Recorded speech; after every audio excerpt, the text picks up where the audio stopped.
ఇవన్నీ మంత్రం ఆడడానికి ఏమైనా కష్టం ఉందా? లేదు. రామనామాన్ని చేయాలి. భగవంతునికి అనేకమైనటువంటి పేర్లు ఉన్నాయి. దాంట్లో రామనామం అనేటటువంటిది 1000 నామాలతో సమానమైనటువంటిది అని ఇప్పుడు మనం చదువుకున్నాం. ఇక్కడ మన సంగమేశ్వర సార్ చెప్పాడు, శ్రీరామ రామ రామేతి రమే రామే మనోరమే సహస్రనామ తత్తుల్యం రామనామ వరాననే. రామనామం ఎందుకు గొప్పది? రామ అనేటటువంటి ఒక అక్షరం చాలా గొప్పనైనటువంటిది. మనం ఏమనుకుంటామంటే రాముడు అంటే దశరథుని యొక్క కొడుకు ఏమనుకుంటాడు. నా పేరు కూడా రామరెడ్డి, మా పెద్దలు పెట్టారు, మా తాత సంపాదించాడు ఈ పేరు. దశరథుని కొడుకు కూడా రాముడు అని పెట్టండి. ఈ రామ అనేటటువంటి శబ్దం కోట్ల సంవత్సరాల నుంచి ఉన్నది. రాముడు పుట్టింది త్రేతాయుగంలో 1,00,000 సంవత్సరాల కింద పుట్టాడు.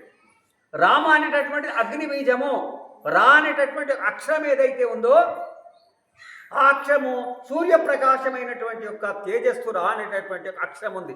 సూర్యుని యొక్క ప్రకాశం ఎంత? వెలుగెంత? 1000 ట్యూబ్లైట్లు వేస్తే ఎక్కువ ఉంటుందా? సూర్యుని ప్రకాశం ఎక్కువ ఉంటుందా? సూర్యుని ప్రకాశం ఎక్కువ ఉంటుంది.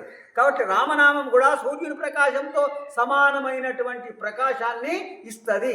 ప్రకాశం ఎందుకు కావాలి? ఎందుకు ప్రకాశం? చీకటి పోవాలంటే ప్రకాశం కావాలి, అంతే కదా. మన లోపల ఉన్నటువంటి అజ్ఞానాలు, కష్టాలు, దుఃఖాలు, మన లోపల ఉన్న చెడు గుణాలు అన్నీ వెళ్ళిపోవాలంటే ఏం కావాలి? వెలుగు కావాలి. ఆ వెలుగునిచ్చేటటువంటి యొక్క సూర్యుని ప్రకాశం ఇచ్చేటటువంటి యొక్క శక్తికి ఏమున్నదంటే రామనామంలో ఉన్నది. అలాగే రామనామంలో అగ్నితత్వం కూడా ఉంది. అగ్నితత్వం అంటే ఏంది? మనం అన్ని కాగితాలు తయారు చేసి నిప్పు ముట్టిస్తాం కదా. 10 లారీలు పత్తి కలవాలంటే ఎంత కావాలి? ఒక అగ్గిపుల్ల. 1000 లారీలు కలవాలంటే కదా. 1,00,000 లారీల పత్తిని కలవాలంటే ఒక అగ్గిపుల్ల. అలాగే అగ్ని గుణముతో కూడుకున్నటువంటి రా అనేటటువంటి ఒక అక్షరం ఏదైతుందో తరతరాలుగా నీవు చేస్తున్నటువంటి ఒక కోట్ల జన్మల యొక్క పాపం ఏదైతుందో ఆ పాపాన్ని తీసేటటువంటి ఒక శక్తి అగ్ని బీజంకున్నది.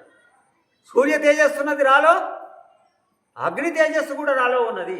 అలాగే సుఖము సంపత్తినిచ్చి కొడుకులు బిడ్డలు అందరూ కూడా సుఖ సంతోషాలుగా ఉండడం ఏమంటాం? మనం చల్లగా ఉండటం అంటామా లేదా? ఎవరికైనా చల్లగా బ్రతుకుని ఏమంటాం? చల్లని